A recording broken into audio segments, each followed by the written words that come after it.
Posso Então, abrir aqui, boa Gabi? tarde. Boa tarde, não. Bom dia a todos e todas. É um prazer. Temos mais um seminário de formação em literacia midiática do Observatório. Hoje nós convidamos para essa sessão um antigo aluno, né, ex-integrante do Observatório, que é o Vinícius Guida. O Vinícius tem experiência na área da comunicação para a cultura, atuou na Fundação Cultural Alfredo Ferreira Lage, no programa Gente em Primeiro Lugar e no Centro de Esportes Unificados, de Juiz de Fora. Colaborou com os festivais de cinema Conquides, de São Paulo, e Primeiro Plano, de Minas Gerais.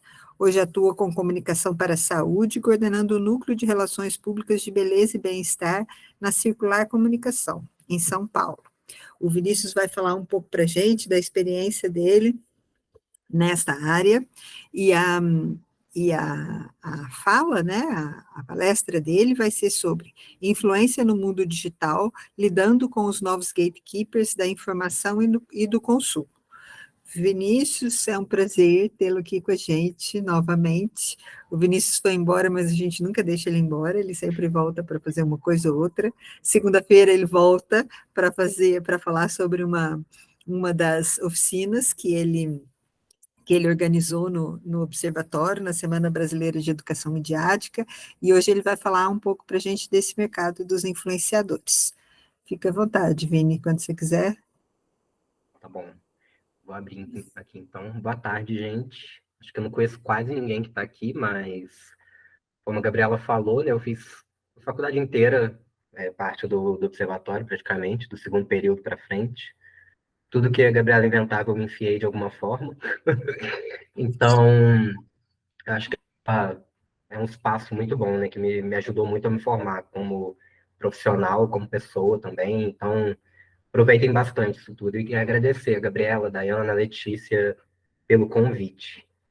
E aí, gente, eu falei, quando a Dayana veio falar comigo, né, eu falei com ela que eu achava que o que dava mais para linkar, assim, dentro do que eu faço hoje em dia, que é o foco é muito em relações públicas, com a questão da literacia midiática, seria esse ponto da influência digital, que é uma realidade de mercado absoluta, já sedimentada. Muitos de vocês vão sair para trabalhar dentro dessa área de alguma forma, seja dentro de agência trabalhando, né, contratando essas pessoas, seja muitas vezes até trabalhando com essas pessoas na produção de conteúdo, e que é uma realidade que a gente precisa saber lidar enquanto profissional de comunicação, precisa saber lidar de uma forma mais crítica, né, mais consciente e mais, enfim, desse jeito, de uma maneira um pouco mais consciente com todo esse cenário. E aí eu queria começar, assim, sei que não dá para abrir aqui, né, porque senão vai atrapalhar, mas se alguém quiser responder no chat, assim, começar falando sobre isso, né, se a influência é uma novidade ou não é. Porque uma coisa que me incomoda muito, já me incomodava desde que eu estava na faculdade e fazendo pesquisa dentro do observatório, é que às vezes as pessoas falam como se as coisas fossem muito novas e na verdade, o que geralmente muda é mais o contexto, né? A gente está esperando desde a década de 30 o rádio acabar, surgiu 30 milhões de coisas e ele não acabou. Toda vez que eu entro no Uber, alguém está ouvindo rádio. Agora a gente está vivendo isso com as inteligências artificiais generativas, né? Um pânico geral de que vai acabar com os profissionais de comunicação, não vai. Então, começar com esse ponto, assim, do que é novo e o que não é, né? E aí eu fui resgatar lá das aulas de teoria de comunicação, que eu fiz com a Gabriela, acho que a maioria de vocês, pelo menos a primeira, deve ter feito com o Paulo, essa ideia de que a influência ela já está nesse universo da comunicação e no mundo, de maneira geral, há muito tempo, né? Aqui eu trouxe um trechinho lá do Wolff falando das teorias do Lagerfeld, né, o Two-Step Flow of Communication, que eles estavam estudando, falando sobre contexto político, formação de decisão política, né, quem você vai votar, quem você não vai, e que já se entendia ali que existia um intermediário entre o meio e o público final, né, dizendo assim em termos mais simplórios, né, uma liderança ali que controlava de alguma forma como esse discurso se dava, que é mais ou menos o que a gente vê hoje em dia com o mercado da influência, né? A gente tem as plataformas, que são dominadas por um grupo específico de mercado, né? Um grupo muito pequeno, né? O 1% da população, a gente for pensar aí, a gente tem quase tudo na mão do Google, da Alphabet, ou quase tudo na mão do Google ou da Meta, né? A gente tem só o TikTok fora desse contexto, que é chinês, enfim, está dentro, fora do contexto ocidental, assim, pensando nos grandes players, né, desse mercado de redes sociais. Então, a gente tem essas pessoas, né, que controlam de maneira mais sensível tudo que está acontecendo, né, controlam como esses algoritmos são desenhados, o que eles vão mostrar para a gente, o que não. E a gente tem essa galera aí que está no meio termo, né, que está ali exercendo uma influência por meio dessas redes sociais, e aí também influenciando muito a forma como a gente consome conteúdo, como a gente produz conteúdo, como a gente consome produtos mesmo, né, e como a gente pensa de maneira geral. Isso aí em todas as áreas, né, na política a gente tem isso muito claro, mas acho que em todas as áreas também. E aí eu queria começar dizendo isso, sim, a influência não é uma novidade de maneira alguma, mas ela tem um contexto muito diferente no universo digital, né? A gente está falando de um espaço muito maior de produção autoral por indivíduos que não têm esse controle do meio em si, né, já que esse controle está na mão de quem é dono mesmo, e é uma, um grupo muito pequeno de pessoas, e ela se potencializa muito, ela cresce muito nesse universo, porque existe uma possibilidade maior de mais pessoas exercerem essa influência, e cada vez mais nichado, né, que está de acordo também com como a comunicação foi se desenvolvendo. Né? A gente sai de um contexto muito mais de massa, não gosto desse termo, mas botei ele entre parênteses, para uma coisa muito mais nichada, direcionada, especificada, que é o que a gente vê, por exemplo, na publicidade digital, né, que é tudo muito segmentado a partir do que você consome, e aquilo vai aprendendo com o que você consome para te mostrar mais contextos próximos, fazer você comprar, comprar e comprar. Então, assim, nesse sentido, a influência também migrou, não migrou, mas se transformou nessa coisa um pouco mais sedimentada, né? Mais sedimentada não, mais segmentada, de acordo com alguns nichos. Então, a gente vai ter milhares, assim, a gente vai ter lá o povo que está falando para os otakus, né? Para fazer uma referência aqui aos projetos do Observatório, está falando para a galera que consome conteúdo asiático, que seja, está falando para a galera da beleza, está falando para a galera que faz música, enfim. Então, são muitas pessoas falando dentro das suas próprias áreas, né, e exercendo uma influência dentro de um nicho pequeno. E algumas pessoas que chegam nesse nível de celebridade, né, que fogem um pouco do contexto só das redes sociais, falam para um público maior, né, grandes influenciadores que ultrapassam essa barreira ali da rede social e acabam se tornando personalidades da mídia de maneira geral, né? Mas, de forma mais sucinta, o que acontece muito é essa segmentação. E aí, só para contextualizar um pouco, então, esse universo digital, né, acho que a maioria de vocês que está aqui já deve ter contato com isso, né, mas é um lugar, então, que a gente consegue copiar e replicar tudo o tempo todo. Então, é mais fácil de difundir algumas ideias, principalmente de nicho. É um lugar que as coisas persistem, elas podem ser recuperadas a qualquer momento. Então, você posta um tweet lá, isso acontece sempre, né? No Big Brother, por exemplo, pessoas postaram alguma bobeira 10 anos atrás, e aí, quando elas chegam nesse papel da influência, né, de ser uma pessoa pública, isso tudo é recuperado. Então, esses discursos, eles ficam ali, eles podem ser trazidos à tona a qualquer momento. Essa ideia de invisibilidade também, né, que é invisível para a gente, né, não é invisível para as empresas. Assim, eu não sei quem está falando comigo, mas o Mark Zuckerberg sabe muito bem. Não ele, né, mas assim, a estrutura, né, sabe muito bem quem é aquela pessoa, o que, que ela faz, o que, que ela deixa de fazer. E essa ideia também de que a gente pode buscar e rastrear tudo, fica muito mais fácil de achar dentro do que você gosta de consumir, não só, né, dessa maneira automática, mas também uma busca mais ativa, dentro de um contexto digital, né, muito mais fácil do que você achar aquilo que te interessa de fato, por exemplo, na televisão analógica, enfim, que você tem uma grade programática ali organizada em horários, diferente do que a gente vê hoje no mundo digital, que é a realidade que a gente está inserido. E aí, assim, eu vou falar um pouco de prática também, mas eu queria trazer os problemas, né? Primeiro, todas as questões que a gente acaba se deparando e que são difíceis de lidar, principalmente no mercado. Então, assim, o Brasil é um país enorme em relação a influenciadores digitais, né?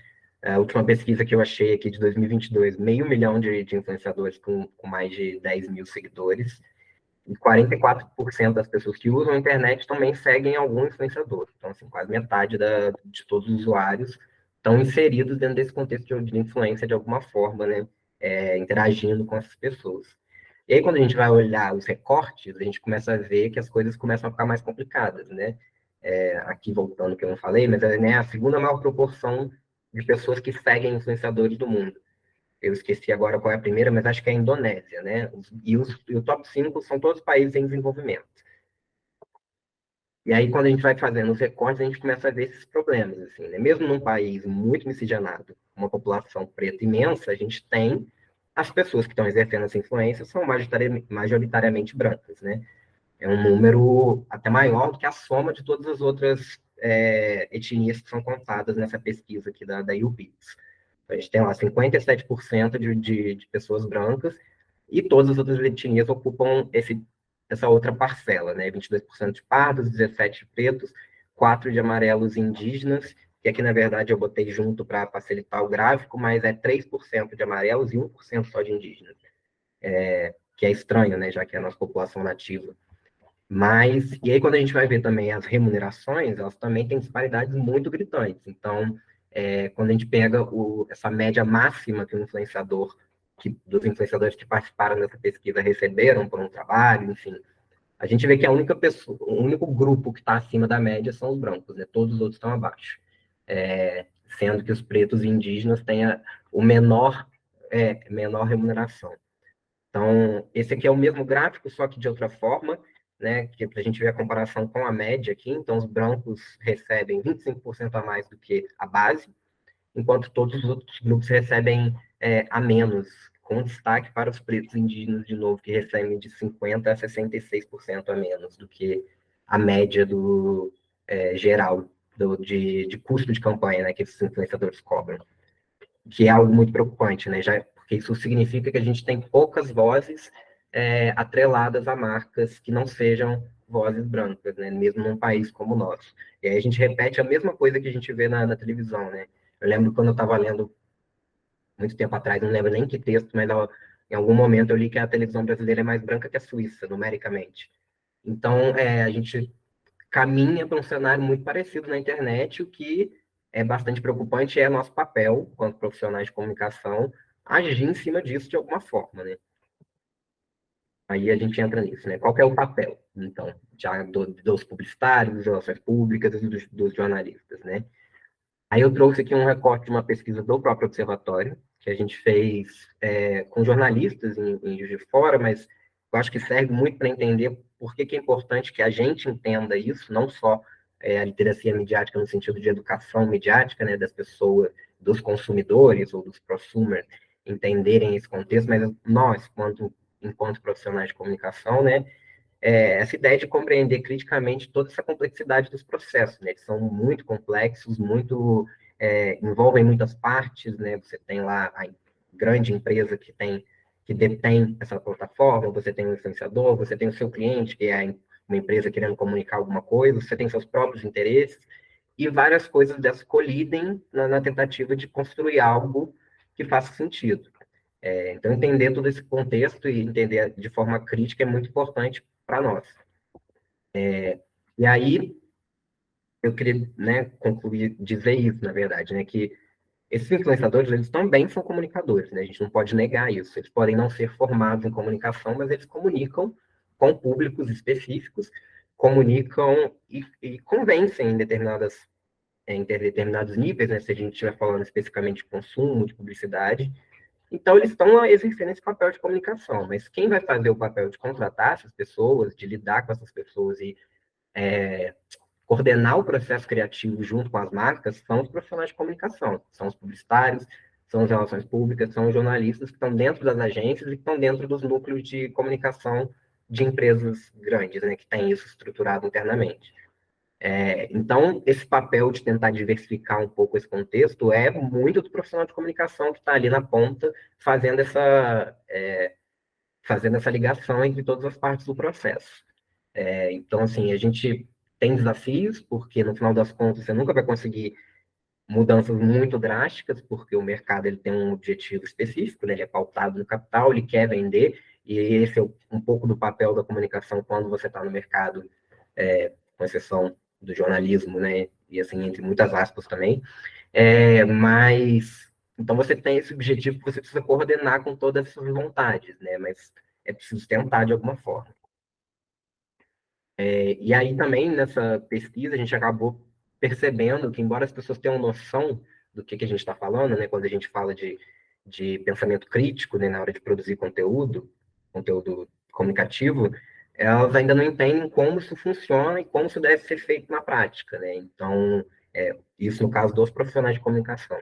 Então, isso é um problema formativo, é um problema que a gente vê sendo replicado no mercado, é um problema que vai desaguar lá naquela disparidade que eu mostrei no começo, porque aí as pessoas não pensam em quem elas estão contratando, em quem elas estão propondo para os clientes dela, e qual é o papel disso tudo, de cada uma das nossas ações dentro desse processo como um todo. E aí agora eu vou falar um pouco assim do mercado em si, depois a gente discutir alguns problemas também e formas possíveis de encaminhar soluções.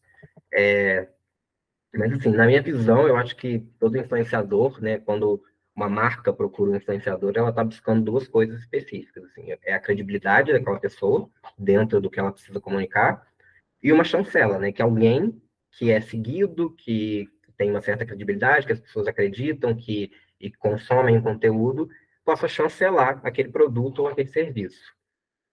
E aí, é uma área que se confunde muito entre publicidade e relações públicas, porque você pode fazer de formas diferentes, né? Você pode fazer uma campanha de marketing influência com um objetivo específico, né? De lá no final você tem um link que você vai direcionar para uma venda, aí é publicidade.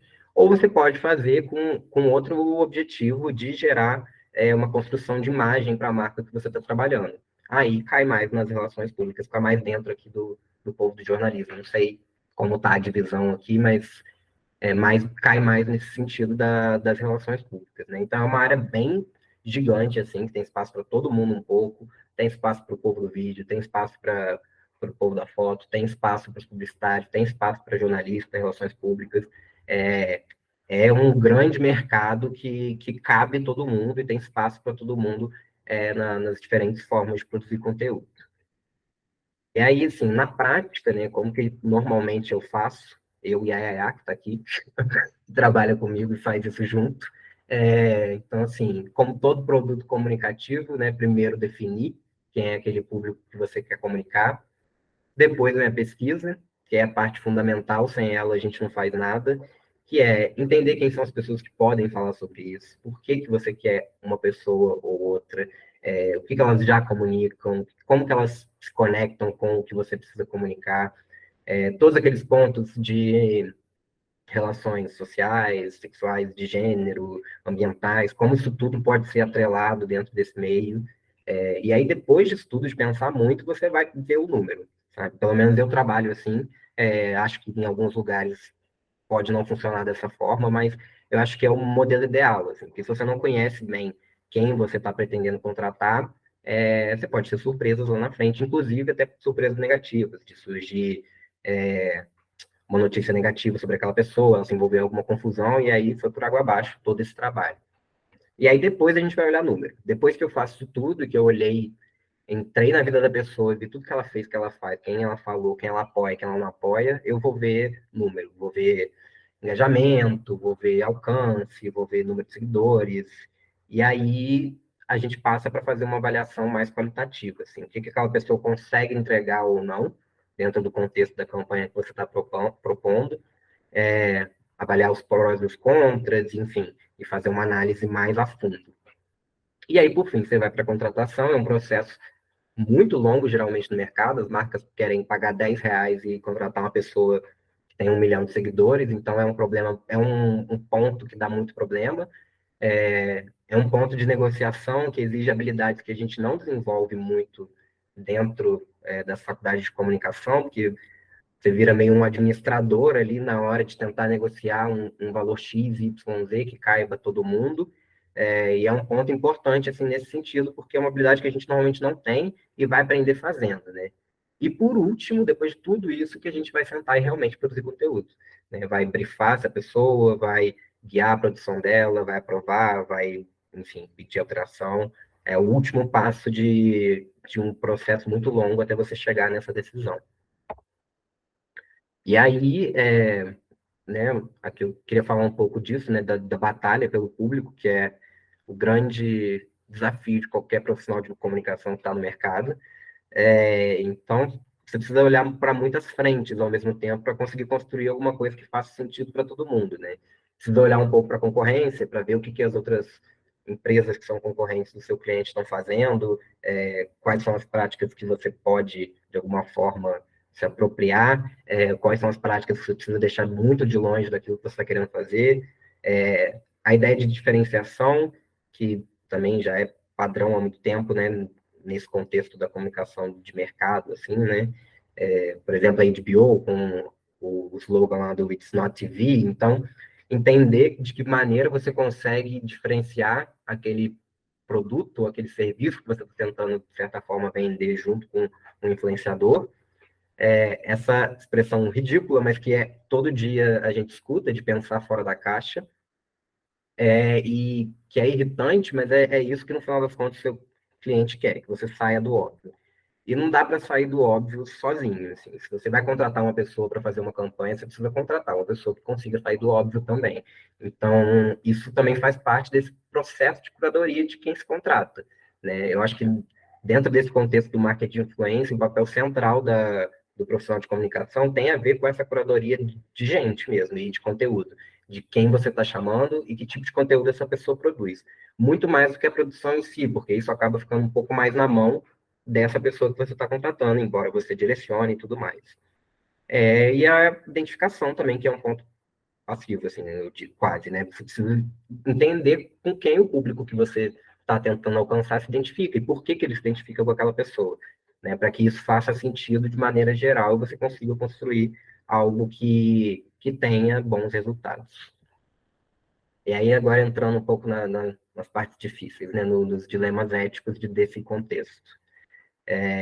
Acho que os principais problemas estão relacionados a essas questões sociais, né, raciais, sexuais, de gênero ou ambientais.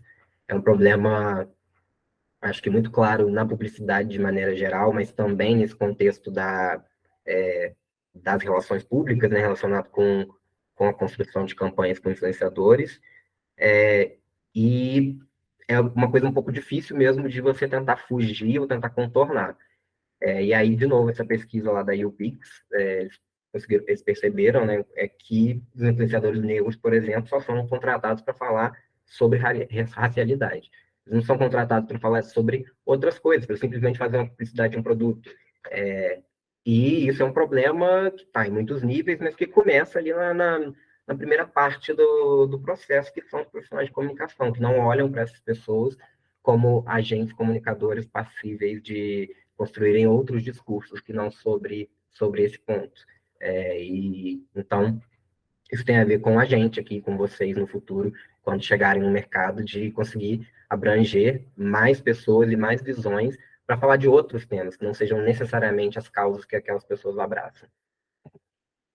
E aí, outro problema seríssimo, mas que assim também não tem como fugir dele quando você está no mercado, são esses calendários editoriais com consciência negra, dia da luta contra a homofobia.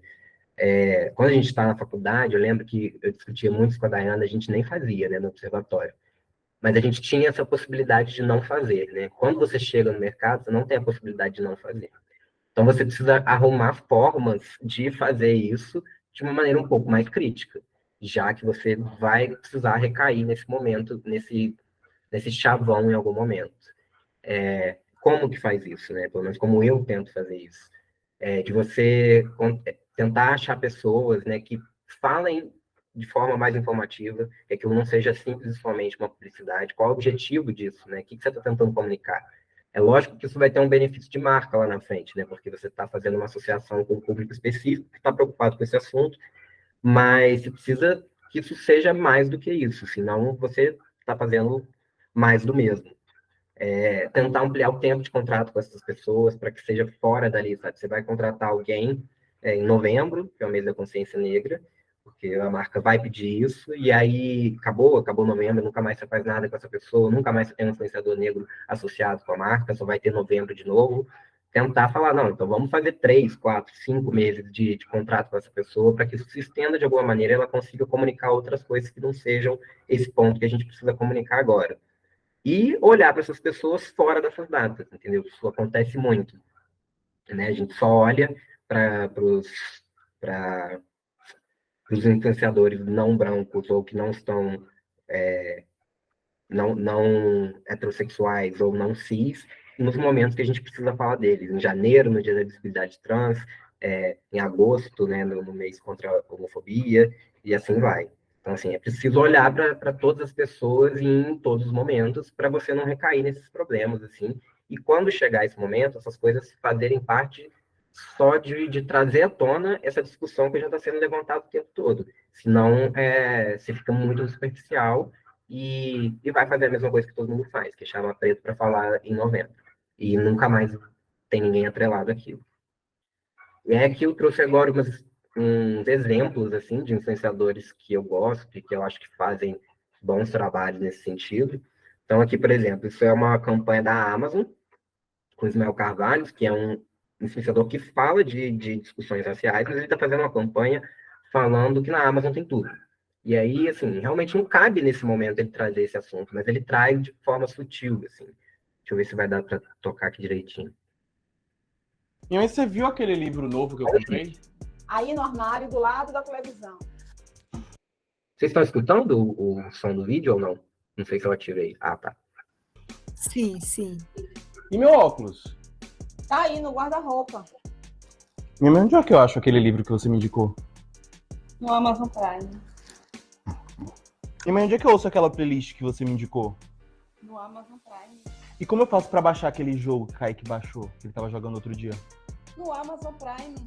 Pô, e agora que eu me mudei, onde é que eu encontro um bom jogo? Tipo, Não vou passar tudo para não tomar muito tempo, mas acho que vocês devem ter reparado. Ali no começo ele vai começar falando de livro, e aí ele você pega viu um aquele livro livro sobre novo que eu comprei? negritude. Aí no armário, do lado da televisão. E aí ele consegue trazer de alguma forma essa pauta que é muito importante E meu para óculos? ele, dentro de uma construção que não tem nada a ver com isso, mas que está sendo abordada e que está comunicando também para o público dele que dentro daquela marca tem espaço, porque esses livros estão sendo vendidos lá dentro.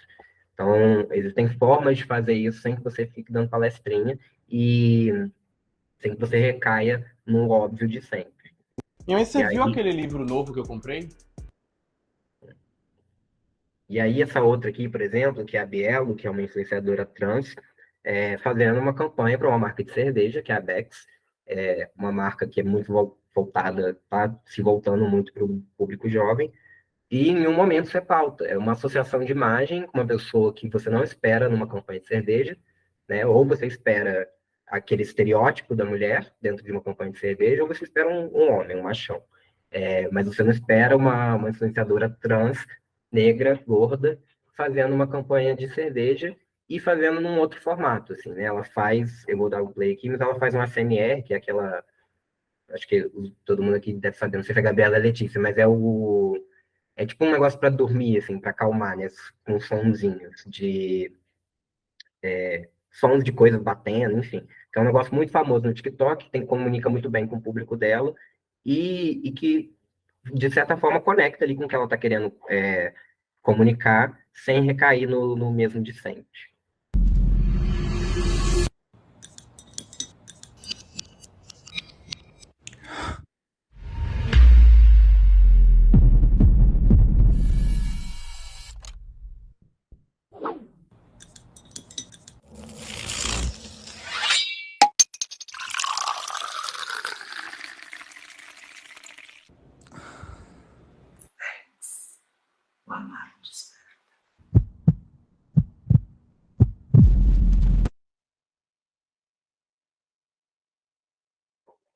E aí, aquilo que eu já estava falando lá atrás também, sobre curadoria, né? Acaba que quando um profissional de comunicação está trabalhando com influência, muita a parte da produção de conteúdo em si vai ficar com o influenciador, né? Na maioria dos casos. Então, seu trabalho ali é escolher boas pessoas, né? É ter repertório, eu diria. E aí, por exemplo, quis trazer a Manu Gavassi porque é uma pessoa que constrói conteúdo com a própria identidade dela e adaptando de acordo com aquilo que ela está comunicando. Então, aqui a gente tem um vídeo da Neutrodina, que ela vai falar de protetor solar, ela vai trazer informações sobre proteção solar, sobre cuidados, né?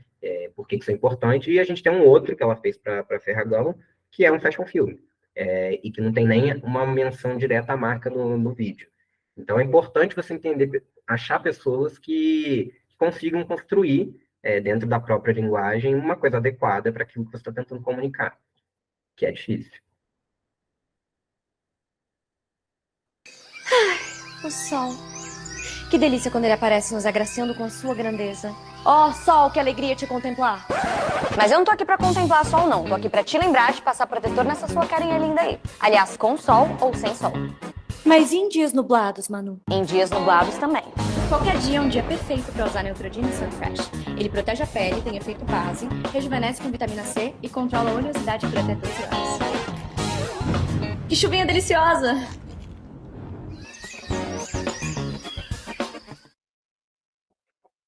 E aí o próximo exemplo... O sol. Que delícia quando ele aparece.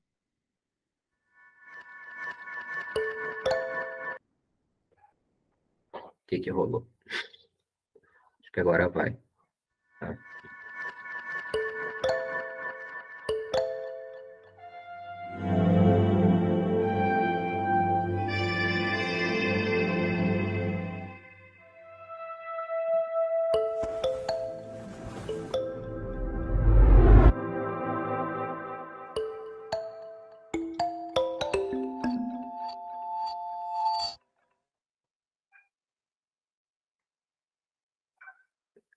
E aí é importante entender isso, né? Assim, o que ela está vendendo no primeiro? Um protetor solar que custa 50, 60 reais. Qualquer pessoa pode comprar. Aqui ela está vendendo um vestido que não é para qualquer pessoa. Então, a forma de construir esse conteúdo muda completamente, né? E é preciso que você tenha isso em mente, quanto profissional de comunicação, mas que a pessoa que você está contratando também, né? Que não faça a mesma coisa para todo mundo. Que é o que a gente mais vê também nesse universo da influência.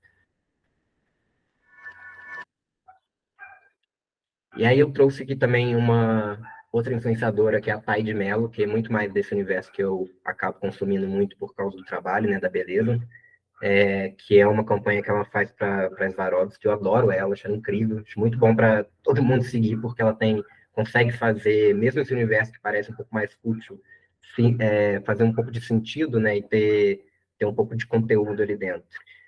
E aí ela faz essa campanha para Swarovski, que ela sempre reúne um pouco de humor dentro dos conteúdos dela, e consegue comunicar o que ela quer, né? No final das contas.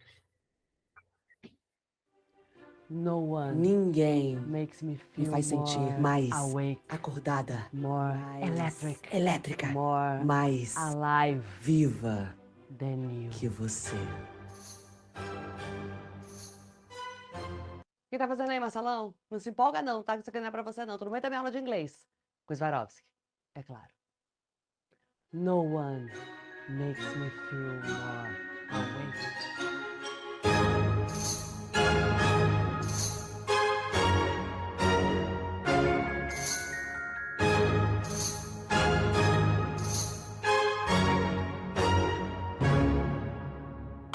Gente, que lindos esses poemas que a Rupi escreveu para a campanha dos namorados da Swarovski. Casada não deve ser, né?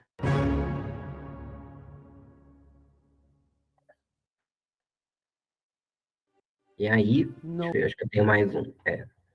E aí é outro problema, assim, que não é social, mas é um problema de trabalho, né? Nem sempre seu cliente vai ter razão, mas ele é seu cliente. Então, você vai precisar acatar algumas coisas que ele quer fazer, assim. Eu trabalho com farmacêutica, junto com a EA, e acontece muito frequentemente de ter algumas afirmações científicas que ninguém quer saber, mas que eles querem enfiar de alguma forma, porque isso é importante para eles, né? Eles gastaram dinheiro para fazer isso e para chegar naquele produto comprovado cientificamente. E aí eu peguei essa da Colgate, que tem exatamente isso, ela vai falar de peróxido de hidrogênio, que é água oxigenada, né? Mas que está dentro do creme dental, mas consegue inserir aquilo ali que é provavelmente uma exigência do cliente de uma forma um pouco mais orgânica dentro do roteiro que ela mesma construiu. Então, meninas, como eu tava explicando pra vocês, Menina, eu falei que eu ia voltar pra te dar o feedback do creme dental que você me deu a dica. Olha só o resultado. Tem um mês que eu tô usando e eu tô assim, chocada. Eu sabia que você ia gostar, porque se eu sou você e eu gostei, eu acreditei que você fosse gostar também. Aliás, eu também gostei do fresquinho e do quentinho que ele deixa na boca. O que você achou disso? Ó, mas assim, eu voltei até pra perguntar pra você, porque eu também gostei da sensação que ele dá na boca e tal, mas uma outra amiga minha falou que se botar um pouquinho de bicarbonato, você tá maluca? Olha só, peraí. A fórmula dele é o único com 3% de peróxido de hidrogênio, mesmo que os dentistas usam. Então, assim, a gente pode usar em casa, sem precisar gastar horrores e sem fazer essas receitas. Até esse pedaço que eu queria mostrar. Então, ela usa ali um pouco do humor também, né, para falar dessas loucuras que a gente acaba fazendo tipo, para clarear o dente, botar um pouquinho de bicarbonato na pasta de dente, e ela traz essa informação científica que agrega de certa forma, mas poderia vir muito travada e eu consumo muito esse tipo, gente, é por isso. É o viés. Mas, enfim, consegue trazer isso que acaba sendo uma demanda ali do cliente de inserir de uma outra forma, né, que não é o óbvio.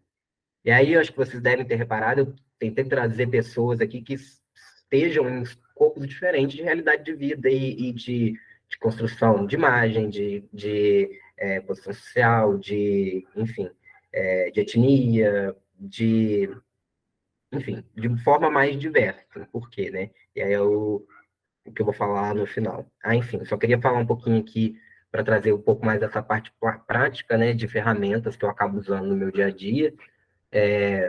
Então, buscador de influenciador, você acaba usando muito na rotina de agência. A gente usa esse aqui, que é o Clear, mas existem vários outros, onde você consegue filtrar lá, ver as métricas de maneira geral. Quando você não tem acesso, tem alguns gratuitos que você consegue ver o básico, tipo personaliza.io, no mínimo, assim, a métrica de engajamento você consegue tirar de lá. O TikTok tem uma construção de informação que eu acho que é uma das melhores, assim, fora o Twitter, né, que pelo menos até pouco tempo atrás a gente conseguia extrair, mas que o TikTok que tem uma parte específica para isso, né, você consegue visualizar lá o que está crescendo, quem são as pessoas que estão crescendo, quais são as temáticas, ajuda muito a pensar o que você vai construir que faça sentido, porque no final das contas, um dos objetivos é que você viralize, né, então essa parte também integra, né, o trabalho.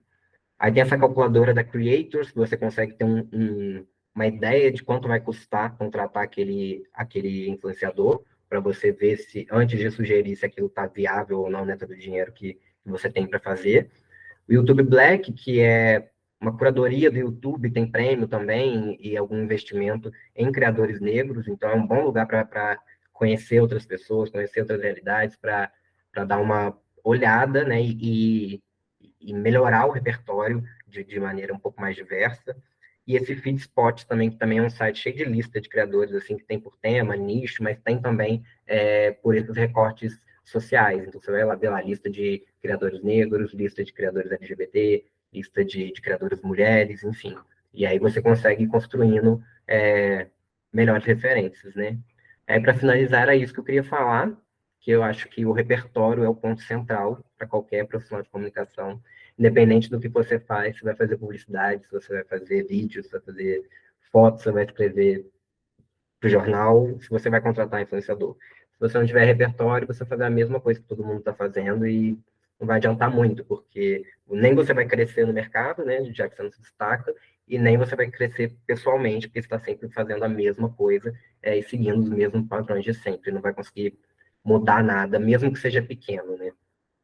Então, acho que era isso, gente. Espero não ter falado muito rápido. Obrigado.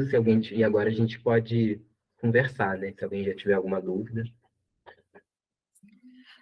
Muito bom, Vini. Obrigada pela sua palestra e por ser tão generoso, né, compartilhando aí essa experiência toda e trazendo alguns